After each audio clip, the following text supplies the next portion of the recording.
Let us move on to describing behavior, starting with the signal assignment statements that we have already seen, but in general with processes. So, these signal assignments are okay as long as the behavior is simple, as it is a simple combinational function, then you can use signal assignments.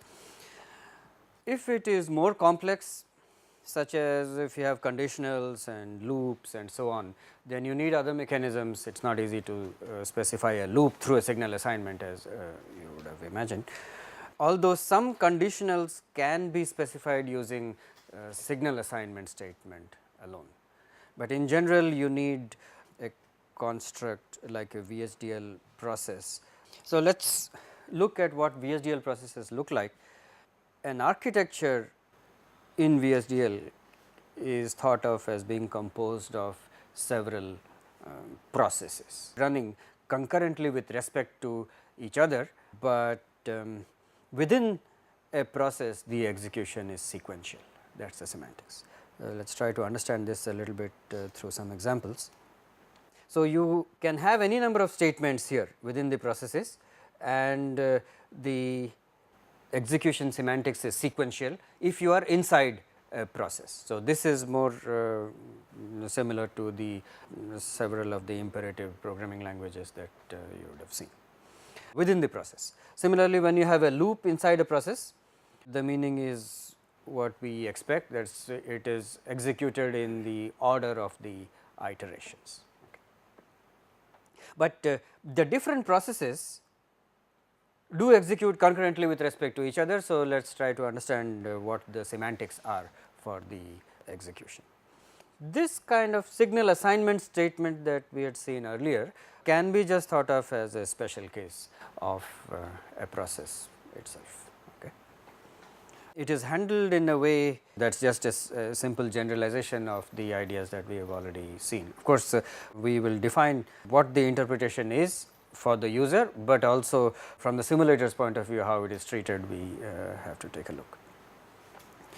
So, that architecture consists of a set of processes, and there may be some signal assignments at the top level, right. So, at this level there are these processes and signal assignments, there is no further hierarchy. So, within an architecture you have a bunch of these constructs, some of which may be simple signal assignments, but in general they are processes, but there are no processes inside other processes. The moment you introduce this kind of concurrency, there is the need to understand how processes communicate with each other and through ports and signals.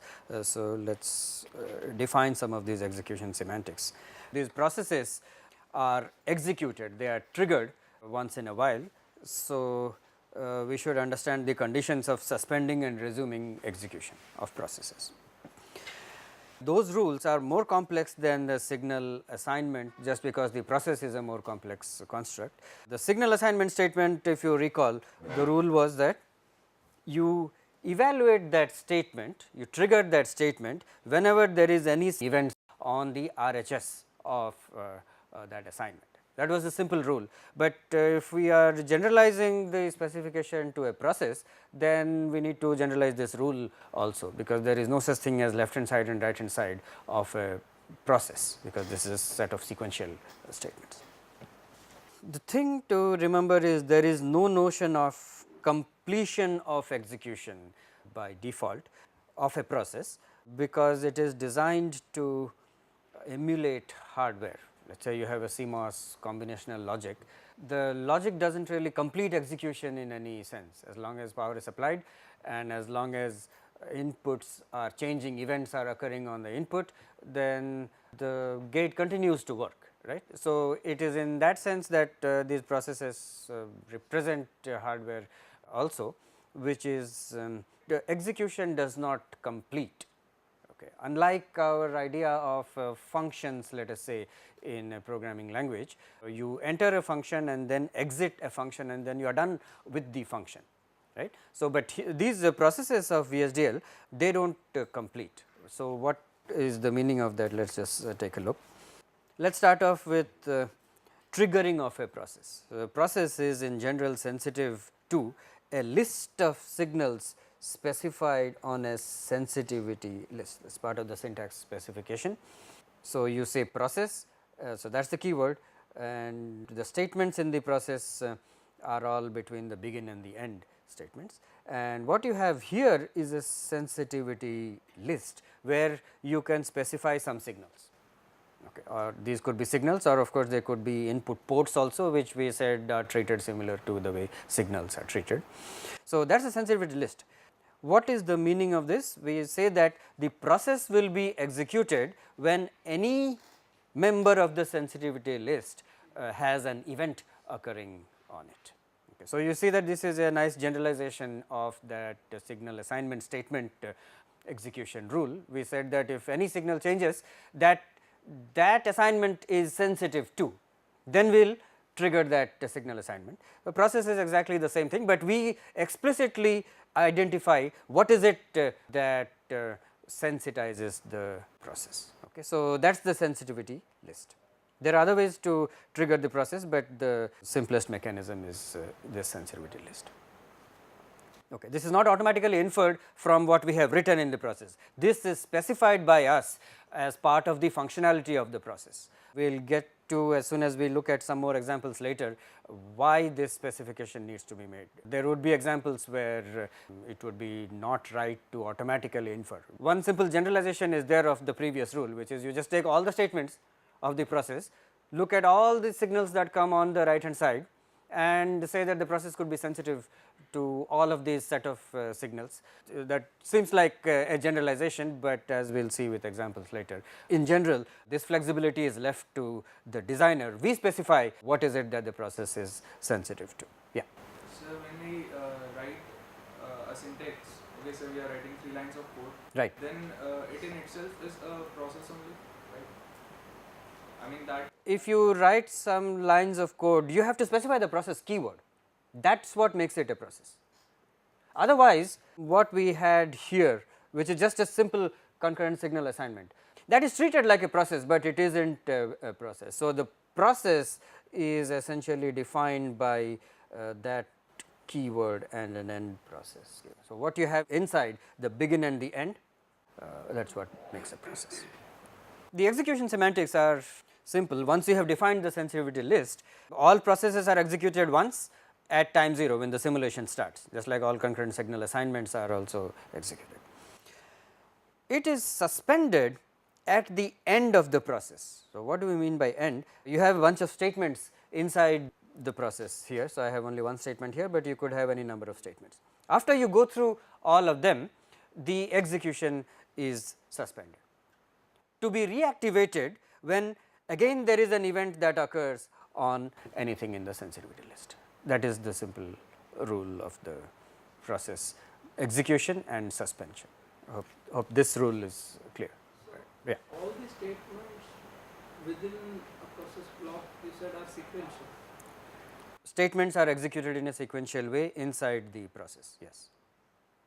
But we will get to more examples. You may have signal assignments inside the process, and how that is treated, of course, we need to understand, because we already said that signal assignments are concurrent with respect to each other. So, a certain semantics has to be defined here, and the simulator has to observe that. We too need to understand, but as of now we have a bunch of statements, and these statements are interpreted in a sequential way, but that is sort of simplifying what is actually going on. If I have a process like this, right, I have a process that is sensitive to A and B signals, and inside that I just have one statement of this form. C takes the value of A and B, C is an output port, and A, B are input ports. That is my simple process. That is in every way identical to that simple concurrent signal assignment statement there. If either of these signals has an event on it, then that statement would be triggered. Here too the meaning is the same. If either A or B has an event on it, then that process will be executed, which means that the statement inside the process will be triggered. So, the meaning is the same. You do not have to use process if you have simple combinational logic of this nature. Let us generalize this synchronization process, because that is in some ways the most important The process part. will keep on executing until the sensitivity list somehow changes. No. So we said that the synchronization rule is, if any event occurs on one of the signals, any of the signals, right, of the sensitivity list, then the process is executed once. End of the process, last statement of the process, you are suspending the process. It is suspended to be triggered again when the same condition is met, which is some other signal is. So when we come outside of the process, then the sensitivity list is again checking if it is changing or not. Yes. So, the sensitivity list will be checked again after execution occurs once, process is suspended. Okay. This is the same as in the case of the concurrent signal assignment, the signal assignment is suspended, right, there is nothing that is happening, it is not evaluated unless there is another event again on one of the signals on its right hand side. The right hand side in some ways here is generalized to mean the sensitivity list of a process. So, you execute only once and then end of the process you suspend it. Suspend means that you do nothing with it, whatever was the previous values assigned to any signals, those are held, and you are just waiting for a new signal, new event to occur on its sensitivity list. So it somehow forms a loop in itself without. There is an implicit loop in the process. That is what we meant when we said that process does not terminate. So Right. During the execution, one of the input changes. What the question is, what happens if during the execution of the process, somewhere in the middle, the input changes? Let us define in more precise detail the execution semantics, and that should of course be handled.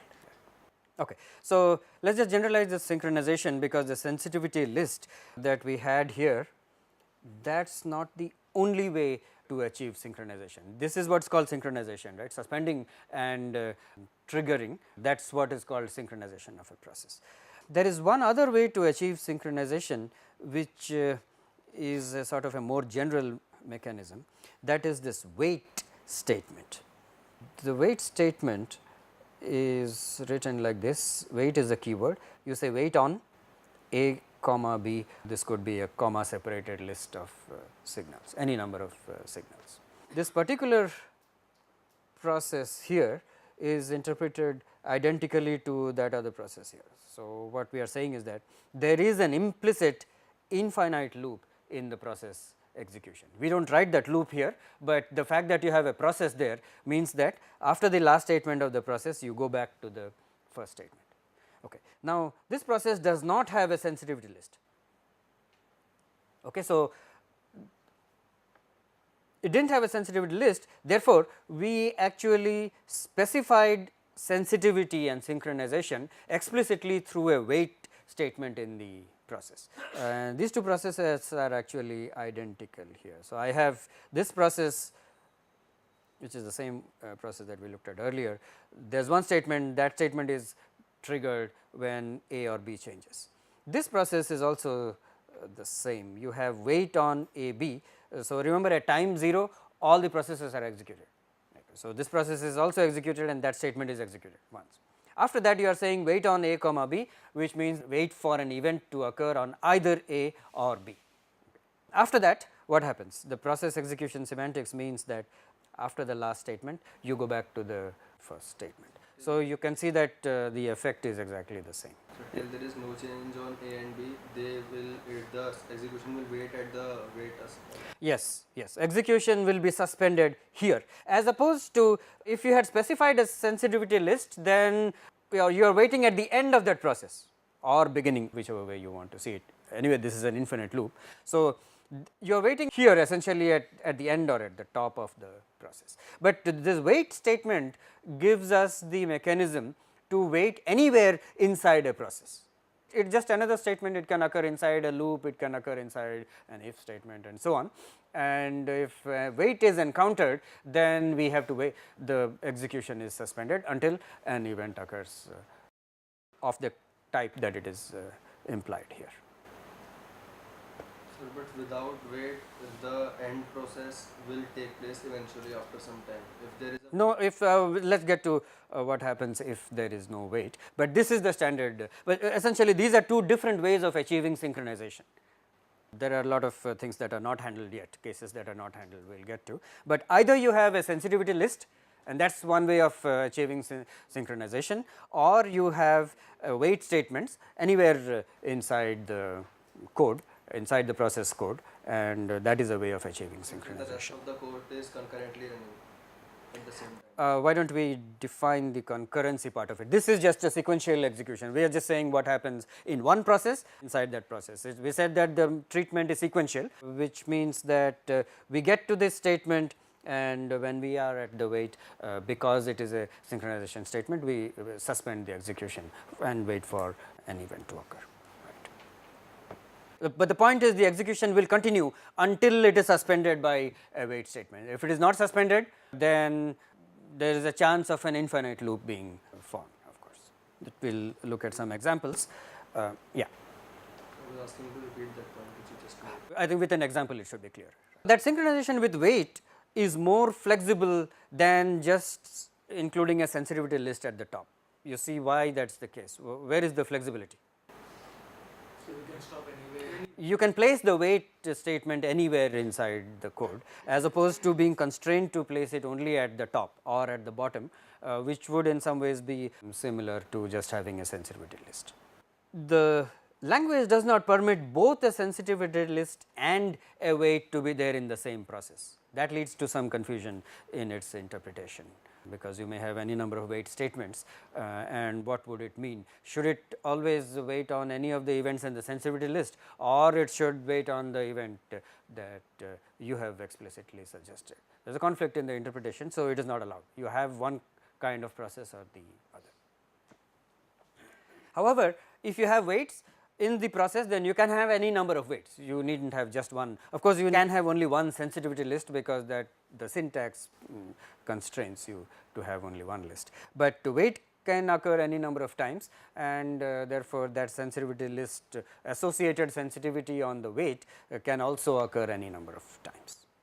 This, as you can imagine, gives us a nice way to model combinational logic in VHDL. We have already seen that simple signal assignment, concurrent signal assignment statements are actually good enough for modeling combinational logic. If it is simple, but if it is more complex, it could still be combinational, but just that the algorithm is complex, then you could use processes for specifying the functionality. But the way to model combinational logic would be, you place all the input signals in the sensitivity list. This is a piece of combinational logic, and of course, the way the combinational logic generally works is that if any input changes, then the re-evaluation takes place of the functionality. The way to do that in the VHDL model is you just include all the input signals of that combinational block in the sensitivity list of a process. For sequential logic, you can use weights of an appropriate nature.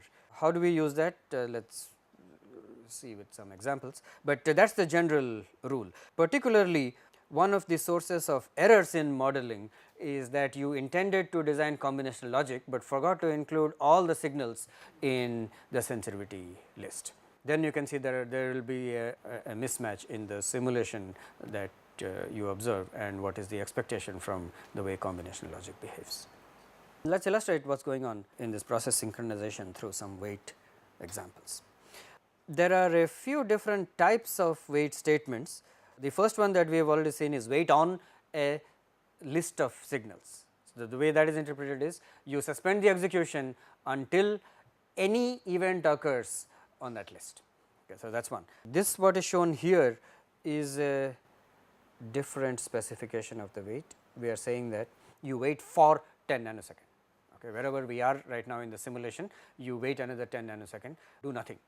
This process does not proceed for another 10 nanosecond. And after that, we are saying output takes the value of input, right, that is the statement. But of course, remember there is an infinite loop here, which is after this I should go back and wait for another 10 nanoseconds, right. So, what is the meaning of this? What is actually happening in this model, in this design? Delay. If this is my time, this is time 0, and let us say I have 10, 30, 40, and we can just draw some waveform to understand what is going on here. So, let us have input being, I do not control the input, right, I can give any random waveform on the input. So, let us say it is like this.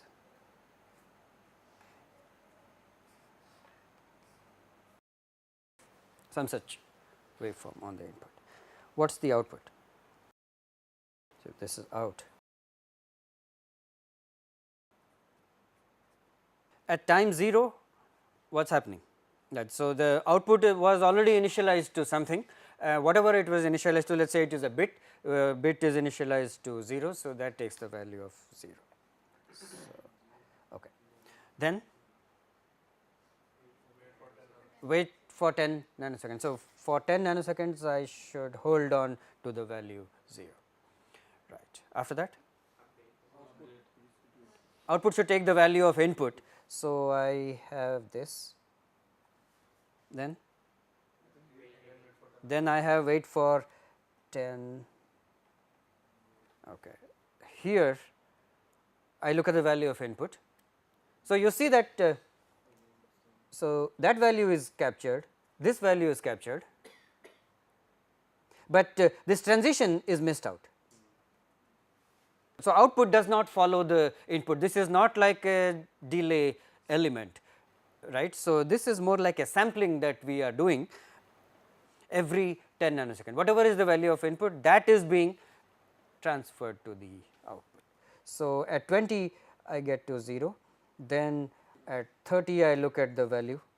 So, that is my waveform. What happens at 40? I look at that value. So, that is okay, 40. At 50, so some such waveform is the output. That was 50. Is that clear? In between these 10 nanoseconds periods, I do not have an opportunity to look at the input the way this process is written. Okay. Let us introduce some new constructs through a separate example like this. I have a statement of this nature, wait until clock tick event. So, tick event is a VHDL construct, right. What it is saying is wait until an event occurs on that signal clock. There is no particular meaning given to that, CLK is just a name that we have given to a signal. Clocks, like we had said earlier, are not implicitly defined in some ways in the language, right. So, we are saying wait until there is an event on that signal called clock and the new value of clock is 1, and then I have a statement q equals d. Right. What do you think this is doing? This is modeling a simple D flip flop. Essentially, we are saying that we wait until the rising edge of the signal. So, that is the standard way to model the rising edge, that there is an event and the new value is 1, which of course, if the type was bit, it means that the old value was 0, and therefore, we are waiting for not just some event to occur on the signal clock, which it would have been if we had specified clock in the sensitivity list of the process, but we are waiting for an event of this type where the new value is 1 to essentially represent a rising edge. So, when that happens, we transfer the value of d to q, which is a specification of the functionality of a D flip flop. Remember, the timing is not properly modeled here. This is a 0 delay assignment. Q takes the value of D is a 0 delay assignment. So, detailed timing in terms of propagation delays and the other delays of a flip flop like a hold time, setup time and so on, all of those are not modeled through this, but this is just a functional specification that says on the rising edge of the clock you transfer the value of D to Q in 0 time. Okay, let us just proceed to something more complex. I have a process with the 2 signals in the sensitivity list, and the content of the process is, if I say if reset, means that if reset is 1, then q takes the value of 0, else if clock event and I have clock equals 1. So, which means that I am waiting for the rising edge of the clock. If that event on the clock is the rising edge event, then I say q equals d, and if, and that is it. What is this doing? What kind of functionality? This is modeling a flip flop with the reset. Somehow the reset takes higher priority, the way this is written. Is this a synchronous or an asynchronous reset? This is an asynchronous reset. What tells you in this modeling that this is asynchronous? That the reset doesn't depend upon the clock event. This process is triggered even if clock is not changing, right. If just reset is changing, then too we trigger the process and actually perform the reset. So, q is set to 0. So, this is an example of an asynchronous reset. So, if you wanted to make a synchronous reset, what would you do? How would you modify this? I would remove reset from the sensitivity list. So, that would make the process sensitive only to the clock, and the value of reset would matter only when the clock is changing. Right. But of course, if you write it this way, then it may not be exactly what we mean. So, let us say I take this reset and drop it from the sensitivity list. The rest of the process remains the same. Do I have what we call a synchronous reset, that is on the rising edge of the clock? If the value of reset is 0, then I make the output 0, otherwise I just make it 1. It is not quite. Why? It's like every reset on every transition 0 to 1. Yes, if I just say clock there, remember, so the process is triggered when you have rising edge, but you also have a falling edge of the clock. So, that reset would actually operate even if you have a falling edge of the clock. The functionality clock event and clock equal to 1, that is properly capturing the rising edge, but that is inside here, right. Since we have reset outside, we need to be careful. So, I need to change this. In what way would I change this? If make a condition. Yeah, that rising edge condition would go outside and the reset would be inside the rising edge condition. What about this? I have a process, you have output takes the value of input.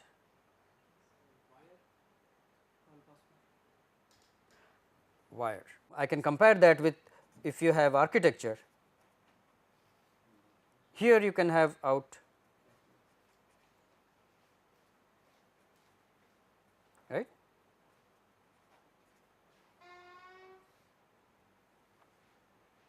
Is it the same as this? No. Why? So, what is the issue? What is the functionality that is implemented here? It will just do it once at t equal to 0. After that, because there is no synchronization construct we have mentioned, there is neither a sensitivity list nor a wait statement. This is an error, because the simulation time does not progress beyond 0 time, right. So, it is an infinite loop that is still there, right. We remove the synchronization constructs, but the infinite loop is still there, because just because we have a process. So, we are stuck at time 0. Not quite the same as having a signal assignment, which is triggered only when the input changes, right. So is this a logical error or is it a syntactical error? You will not proceed to the synthesis level. As you try to simulate, if first try to simulate, right, to understand the functionality, that simulator will flag the error. Right. So, those were some examples just so that we understand the constructs. So, of course, we introduced some new constructs through those examples. Let us move on to specifying a little more complex functionality. Yeah. Besides simplicity, is there any advantage to sensitivity list as compared to a wait statement? Is there an advantage to having the sensitivity list as opposed to a wait statement? So, we already pointed out that wait statement is the more general way of specifying the sensitivity list. The sensitivity list is a more constrained format. Is there an advantage? Visually, there is some advantage in capturing all the signals that a process is sensitive to in one place. from a understandability point of view, there is some advantage. If it happens that your module is such that your process is such that it is actually sensitive to a bunch of signals, and when an event occurs there, then the entire process is executed, it is nice to be able to specify that condition on top, right. So, from a representation point of view, there are some advantages, otherwise there is no advantage, there is no performance related advantage as such. Let us introduce a few other constructs. The idea of a variable that is used for local computations inside a process. In particular, how it is different from signals that are also used for internal computations. Both of these are internal to an architecture, right. Externally you have only ports that are visible to other modules or other entities. You have different processes, those processes talk to each other through signals. Now, these variables that we have are actually local to a process, they are not merely local to an architecture, but they are local to a process. An architecture has several processes inside it, inside each of those processes you can have some variables. Okay. So, that is not the only difference, most important is this one, these variables are not associated with events and transactions unlike signals. You make a signal assignment, there is a particular semantics with respect to when that assignment takes effect, right. We already understood in terms of time and in terms of delta delays and so on. Variable is more of a sequential programming construct, because the process is a sequential block, it makes sense here. Assignment of a value to a variable is immediate, as opposed to a signals where there was a more complex rule. Let us illustrate it through this example. Here you have a variable result, this is local to a process, and you have a statement like result equal to 0, and you have a loop in which you have result equals result XOR input I, where I goes through 0 to 6. There are a few things happening in this process. One is a for loop, and that is an example of the syntax. There is some different ways of specifying a for loop, but this is one. So, you have the loop induction variable here I, the range is specified like that 0 to 6, and you have loop. So, that is my loop specification. So, you are initializing result to 0, and then you have result equals result XOR input I. What is this doing? At the end I have output takes the value of result. So, what computation is happening in this process? 6 input OR gate, XOR gate. Only one XOR gate and Yeah, there is an XOR happening of all these 7 array elements. So, let us I did not show what input was here, let us say it was an array of 7 bits or bit vector from 0 to 6. So, we are looping through fetching the value of input I and effectively doing an XOR of 7 different inputs. There is an ordering that is specified of those XORs. This is my input, this is a bit vector, I did not show the declaration here, but it is a vector, it is an array of bits. Functionally what you are doing is, so if this is 0 to 6, you are taking the first 2 and you are doing an XOR. Then the result of this is what is there in result at the end of one iteration of the loop. In the second iteration, I am taking that result and I have a new XOR, and that is my new result, and so on. So,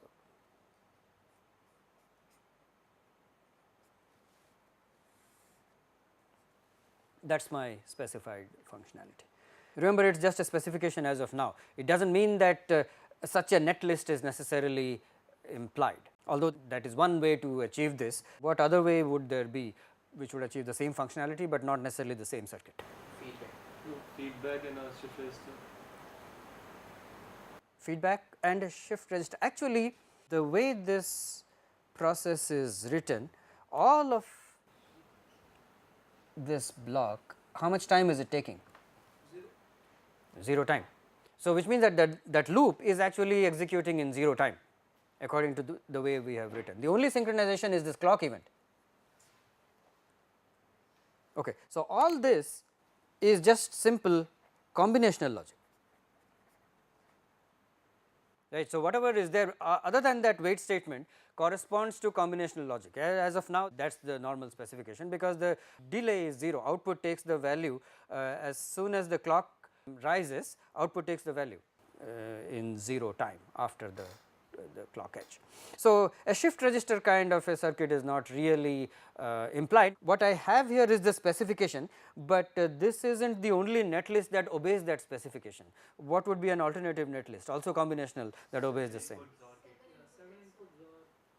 7 input XOR gate is what is the high level specification, but internally what does a 7 input XOR gate consist of? If I gave you a bunch of XOR gates, this is still not the only way. The cascaded XOR gates, that is not the only way to design the XOR of 7 different inputs, right. You could well also have some of these XORs operating in parallel. Okay, like this. Maybe I have these two, these are also connected.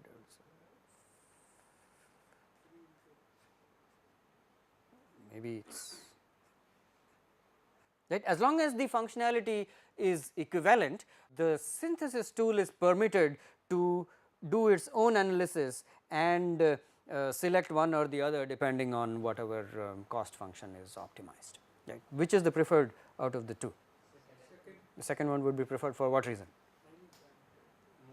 Yeah, if you analyze the delay, we will maybe talk later on about formally analyzing the delay, but just pictorially it should be obvious that the number of gate levels, XOR gate levels that you traverse in the second case is smaller than the first one. So, the synthesis tool is within its rights to do that kind of reordering, even though the way we wrote our loop, there was a particular order that was specified. As long as the functionality is equivalent, we permit the synthesis tool to do any kind of reordering of the gate, to choose a gate representation that optimizes the cost function that we have asked it to optimize. If we have asked it to optimize delay, it is more likely that it will come up with the second implementation. So, but this wouldn't occur in 0 time, right? The netlist that you have drawn, that will have some delay. They won't occur in 0 time. Anyway, finally, when we realize the circuit, neither of the circuits is occurring in 0 time.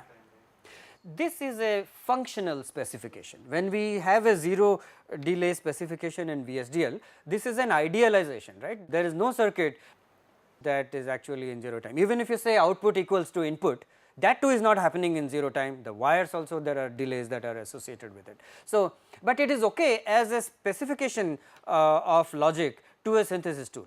So, the methodology would be then that I specify a 0 delay process or a 0 delay bunch of statements, and I ask the synthesis tool, now you take this and give me the circuit that obeys some constraints or optimizes some objective that I specify. This I can say there that you give me the minimum delay circuit that obeys this function. Anyway, when I specify the logic and there is a sequential element, this is not completely functional, right, because there is actually a clock period also. So, you could say take this as the input, the sequential element is already specified in my process, and I also say my clock period is 5 nanosecond or whatever it is. Okay. Then it could be that the synthesis tool actually evaluates both of the choices or any number of choices that it has and returns the design that actually meets the clock period specification. That is the likely methodology. So, that is one thing, the understanding of the loop, and even if this is combinational logic, it is okay for us to specify a loop here as part of the specification. As you can see, I had a loop in my process specification. The way that translated was that it essentially got blasted out into explicit instantiations of gates. Okay, otherwise it is hard to implement a loop in combinational logic. Combinational logic of course does not have a loop by definition, but what we have done is like unrolled the loop sufficient number of times. This is the first iteration, right, iteration 0, this is iteration 1, 2 and so on. This is the last iteration of the loop. You had the result equals result XOR input 1. So, that is like the the result represents the value being output being propagated from one iteration of the loop to the next iteration of the loop. So every iteration takes 0 time. According to our specification, all of this happens in 0 time, but it is happening in that sequence, therefore, the algorithm is clearly defined, but we are also saying that in the simulation when we observe this, the entire computation will happen in 0 time. Okay. The other thing is that the assignment of a value to a variable is immediate, unlike signals where there is a definite delta delay protocol that we had studied. Right. So, this is all actually happening in the same delta. I will get to the delta delay generalization, but as all these sequential statements inside a process, right, from one wait to the next wait or one synchronization construct to the next synchronization construct, all of those statements whichever ones are executed, all that execution happens in the same delta. Happens in the same delta means what, we will get to a further analysis, but the intention is that the delta does not change. Okay, within the same delta all of it is happening. Only signal assignments use the delta delay concept, but again that will be illustrated with an example. But an important difference is that the assignment of value to a variable is immediate. So, when you say result equal to 0, it happens immediate, you do not wait for the next delta to have result equal to 0. Let us illustrate signal assignments inside processes. Variable assignments is what in a straightforward way corresponds to the idea of variable assignments in programming languages, in sequential programming languages. When you say a equal to 0 in a C kind of a language, you mean a to be 0 right there at the place that you have specified it, right. So, the equivalent of that is a variable assignment in VHDL. The signals, how they are treated is interesting. Let us first look at a simple example here. You can have multiple assignments to a signal. So, first of all, you can have signal assignments inside a process just like variable assignments, but the two are treated somewhat differently and it is important to understand them. You could mix the two, both of them could occur, but how it is interpreted, let us try to understand. First, you can have a signal assignment, you can have another assignment to the same signal inside a process where, remember, the interpretation of execution is sequential. These statements are supposed to be sequential. What happens if you have these two statements, one occurring right after the next, is that the second one overrides the first one. Remember, it is happening in the same delta. These values are processed here. I have to go back and use the transactions and events concept of the event queue, but let us say the simplest mechanism here is I have a equal to 1, I have a equal to 0, the second one overrides the first one. You never get to see this a being 1. That is all right, I did not have a wait statement in between. So, the second one overrides the first. You do not get a chance to propagate that one value to the signal at all. So, that value propagates at the end of the process? Yeah, but I will just point out where it is actually happening. So, first of all, multiple assignments are okay, though this is not illegal, this is just fine. It is just that the first one would be overridden by the second one, because the execution is sequential. And the point is, these are not concurrent statements. When they occur inside a process, then the interpretation is still sequential. The first one is thrown out, the second one is retained. Okay. Now, So, if you are writing these statements outside process, then would it have been it would if you were to write these statements outside of the process, what would happen? So, in an architecture, if I had a equal to 1 and a equal to 0, this would be an error, because you would like there to be one driver for a signal. So, each of these concurrent signal assignments essentially translates to a driver for a signal, and unless you do something specific about it, that we will talk about later, this is a signal of a bit type, there can be only one signal assignment to that to elements of that type. So, this is not allowed, right, outside of a process it is not allowed. In a process it is okay to have it, because these do not translate to multiple drivers. So, what happens is, with each process you have assignments to A, one driver is created for every signal that is being assigned from that process. So, we are okay. Okay, but it is more interesting than this. Let us have two signal assignments like that within a process, and you have a weight later on, but there is a dependency between. Of course, if there was no dependency, then it is fine how it would be treated, but there is a dependency. I have A equal to 1 and then I have B equal to A. So, now when the process is triggered, what happens? The signal assignment, right, A equal to 1 does not take effect immediately. It takes effect when the process suspends, right. So, I have a bunch of these statements are all executed. If you have variables, then the new variable value it takes immediately as soon as that statement is executed, but the signal assignment does not take the value immediately. So, we say that we just hold on to whatever is the last value that was scheduled for the signal, that is what would be propagated when that process suspends.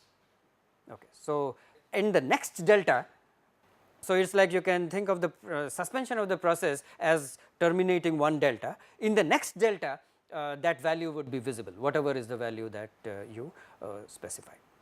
Therefore, so let us say the existing value of A was 0, you have a new value 1 being posted onto A, but that value will not be immediately visible in that same delta. The problem here is that B equals A, that statement is being executed in the same delta. In that same delta, the new value of A is not visible. So, the value of A that is transferred is 0, B takes the value of 0, and when you suspend the process, I have A being 1 and B being 0. That is the value that is actually retained and is visible in future delta. So, this is where the process is synchronized. If it happens that that without time being forwarded, there is an event on X. So, the process is triggered again, that would become the next delta perhaps, but that is when the new values of A and B would be visible. This is an important thing. Even though we are saying that the execution semantics are sequential inside a process, the way the concurrency is handled in the language, that is still respected, which is that both of these are concurrent signal assignments A and B. The new values, even though they are processed and posted onto the signals, the value will be visible onto the signals only when the process is suspended next. So, you can see why this overriding will happen, right. A value of 1 is scheduled for A, but immediately after that a value of 0 is scheduled for A. You never get a chance to propagate the value of 1 onto A, because until the process suspends, which is when you reach the end of the process and the sensitivity list is reached, you do not even transfer the new value onto the signal. Any questions regarding this? This is an important semantics, the way those signal assignment statements are interpreted. So, after execution of one cycle, when it will be suspended at first level, right. So that B will be A 1 or 0, sir, means that delta level is internal. After this, when we reach the weight on X, we will now suspend the process. Now, I do not know when X will, when there will be an event on X later, right, maybe it happens 10 nanoseconds later. So, until then that value of A being 1 and B being 0 is actually retained, right. I did not get a chance to go back and do B equals A, right, because after this I might have other statements and so on. So, whatever was the value on all the signals that this process is driving, when it got suspended, that is the value that will be retained. Sir, in first process, what if we write in between A is equal to 1 and A 0 is assigned to A, in between we write weight on X. Right. So, if I have a process in which I have A equal to 1,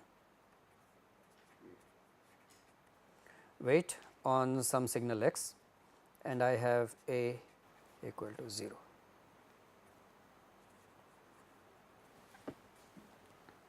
What should happen? So, A would be 1,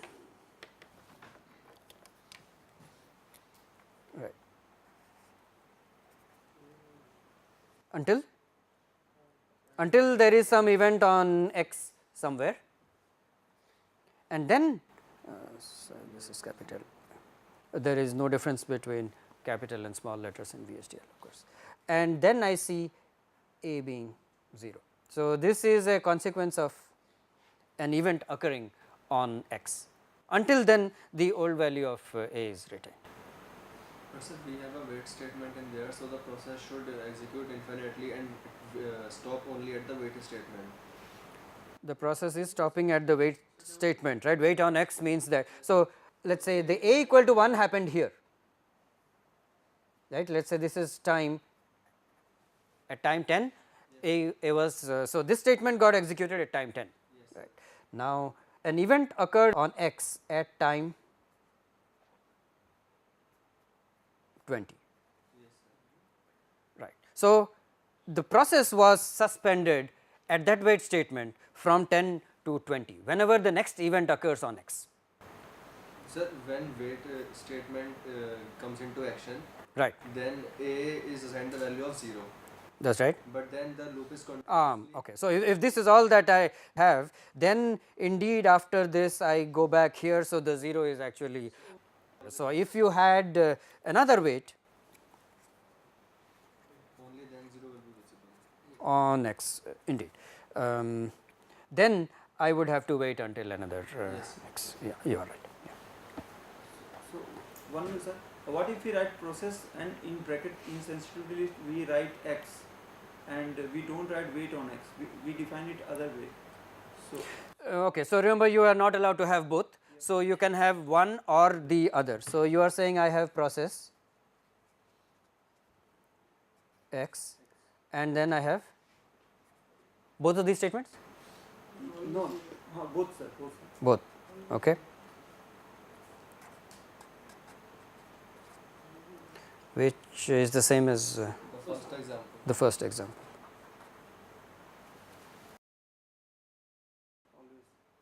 The 1 is never visible because you are overriding it. In every delta you are overriding the 1 with a 0.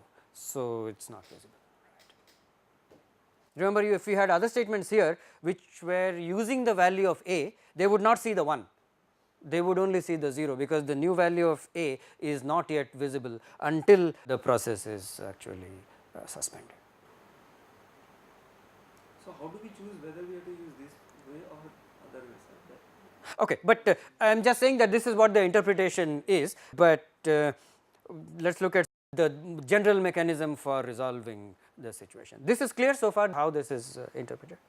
Okay, so in general variable assignments take place immediately as opposed to signal assignments that take place only when the respective process is stopped. So, if you had a statement A equal to 1, right, and you had P equals A where P was a variable, right, then you had B equals P, what would happen? 1 is supposed to go to A, but it will not go immediately, right. So, but the previous value of A was 0 suppose. Then when you do P equals A, what is picked up here is the old value, previous value of A. So, P equals 0 now, but it is picked up immediately, right, as opposed to a signal where it would be posted later, that signal would change later, but P being a variable it changes immediately. So, P immediately becomes 0 even if it was something else earlier. Now, when I say B equals P, I would transfer the value that just got picked up to B, right. So, B would be taking the value of 0. You can see that these two are actually identical. This process is the same as this other process, right. So, when you have a signal on the right hand side of an assignment statement, either signal assignment or a variable assignment statement, its value is picked up, its current value is picked up immediately, but when you have it on the left hand side, then the change that is implied happens only when the process is suspended, okay, not immediate. Okay. So, here is a sort of an informal rule that we can use when I have a mix of signal assignments and variable assignments. How do I actually interpret this? A signal assignment is equivalent to the following: you introduce a temporary variable whenever that signal A occurs on the left hand side.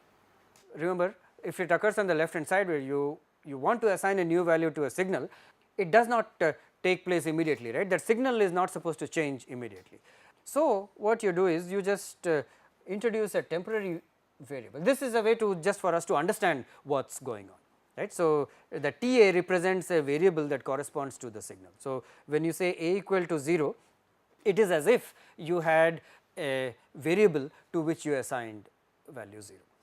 Okay. Now, when you say if C then A equal to 1, then I say if C, then it is like you introduce a temporary variable anytime I have an assignment. So, what would happen anyway? Here I had t equals 0, later on in under some condition I had Ta equals 1, this is a variable, it would override the previous value, right, whatever it was. Okay. Otherwise, so I have something like P equals B. So, if that signal is occurring on the right hand side, then there is no need to change anything, you just pick up whatever is the current value anyway. So, I have this P is a variable, A takes the value of P. So, you just keep track of these new values onto that signal A in the corresponding temporary variable that we have assigned, just so that we understand this mechanism a little better. Okay. At the end, just before the wait, right, you assign the value of the signal, because that is what we are saying. The update to the signal happens when there is a synchronization statement. So, it is like whatever is the value that has been accumulated, maybe you assign to that variable several times as part of your algorithm, but the way to understand it from the signal assignment point of view is that at the end you have just one assignment to a signal, that is the latest value that we have assigned to the temporary variable. If you have something like this, B equals A and A equals B, what actually happens? There is a swap that happens. This is a standard example of a couple of concurrent signal assignments. You see that this rule that we just said achieves that effect. How does it achieve? A is assigned and B is also assigned. I create two temporary values. I do TB equals A and TA equals B. What is the effect? This A and B, right, the signals A and B are the current values of A and B, they have the current value. So, those are what get transferred to the variables, and now just before the wait I assign those variables, temporary variables, back into the signal, and in fact the swap actually executes, right. This is one way to understand if you have a complex set of signals and variables being assigned, then what is the effect. Yeah. So, in the first case B equals A and A equals B. Yeah, here. These two statements would be implemented when wait statement occurs, right? Yeah, after this wait, I would execute those two The statements. values would be given when wait statement, the next wait statement is encountered. Update to A and B would happen on the next wait, well, yeah, on the wait. So, the values, would they be given concurrently or one after the other? It does not matter, right, it is still, time has not changed. When I reach the suspension here, the A takes that value and B takes that value. The way this looks like right here, I captured the values of A and B in the temporaries and both of those are transferred at the same time. So, the transfer is happening simultaneously. Yeah, this order, as you see, it does not matter. If I had interchanged these two statements, if these two were interchanged, you would still perform the swap. Okay. So, that is essentially what is the idea behind signal assignment, semantics and the variable assignment. Now, when you have sequential algorithms, then variables are very useful. You do not have to worry about the complications of the signals and the delta delays and so on if you are specifying some functionality in the form of an algorithm. If you have a choice between variables and signals for specifying some functionality, which one should we choose? Variables. Why? More comfortable, because of the, because our, that is the way variables have been anyway used in several programming languages that you have been used. Yeah, but other than just being familiarity, what other reason would be there for preferring variables? Remember, this was a very elegant, like this swapping through two concurrent statements was very elegantly specified. We do have to understand how it is interpreted, but this certainly looks more elegant than these bunch of 4 statements that would do the same thing. What other reason would there be for preferring a variable? So, but actually when we read these statements, Yeah. It will take us some time to figure out at what time the assignment is taking place and what value is being assigned to the variables, to the Yeah. actually the signals, right? So, if we are using variable, there is instantaneous assignment, so we don't have to worry about that. So, yes, from a familiarity point of view, it is it's fine, even though you could argue that if it is concurrent, if that is the way you are thinking concurrent signal assignments, then that is what we should be using. But this is indeed true that if otherwise it does not interfere with the complexity of the code, there is a reason to prefer variables over signals. The reason is that the processing of the variables versus the processing of the signals in a simulator is very different. A lot of additional overhead is involved in processing a signal. A variable is treated as just a simple memory location, right. So, you have a new value, that value is stored and it overrides what was earlier there in that particular memory location. The old value is lost forever. That is the standard way to interpret variables. Signals, that is not the case. We did not look at all the constructs of the language, but the entire history of the signal needs to be maintained by the simulator. Okay. Because of that, there is an additional overhead. There are ways in VHDL for us to retrieve the previous value of a signal. Such constructs are not there in standard programming languages. You can't say at a particular place in a function, give me the previous value of A. You can't get it because there is only one memory location associated with A. You write a new value, the old value is lost. But a signal, a simulator is supposed to actually maintain the entire history. Therefore, it translates to a lot of storage at the very least. The simulator or even at a synthesizing level? This is only a simulation artifact. Synthesis, the tool ought to be able to infer that these two are equivalent. So, the circuit that is generated still respects the functionality, it respects any other constraints that we have specified, and it does not really depend on whether something was a signal or a variable. Yeah, not from a synthesis point of view, but from a simulations point of view. Remember, when we write a model, the standard methodology is that we do spend a lot of time in the simulation first to make sure that the specification is correct. So, a lot of time is indeed spent in the simulation, in the synthesis also, but this comment affects simulation primarily.